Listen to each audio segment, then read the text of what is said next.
ফজরের 2 রাকাত সুন্নতের ব্যাপারে আমরা অনেকেই উদাসীন, কিন্তু রাসূলুল্লাহ সাল্লাল্লাহু আলাইহি ওয়াসাল্লাম বলেছেন, রাকাত আল ফজরি খায়রুম মিনাদ দুনিয়া ওয়া মা ফিহা।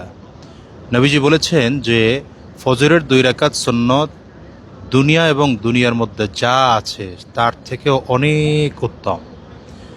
বিষয়টা হলো এমন যে এই দুনিয়ার মধ্যে আমরা যে মদিনাতুল মুনাওয়ারা এখন বসা আছি, এই মদিনা আছে, মক্কা আছে, গোটা পৃথিবীর কত বিশাল বিশাল দামি বিল্ডিং, দালান, অনেক কিছু আছে। তো যদি এটা বলা হয় যে গোটা দুনিয়াতে আমরা একদম তুচ্ছ বা খুব ছোট, এই গোটা পৃথিবীর যা মূল্য, 7 আসমান এবং 7 জমিনের যা মূল্য, তার থেকে অনেক বেশি মূল্য হচ্ছে ফজরের 2 রাকাত সুন্নাহ।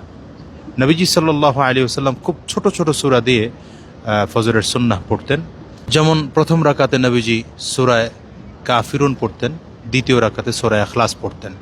এভাবে করে ছোট ছোট সূরা দিয়ে নবীজি সুন্নাহ পড়তেন, ফজরের সুন্নাহ। এজন্যে ফজরের সুন্নাত আমরা অত্যন্ত গুরুত্ব সহকারে আদায় করব।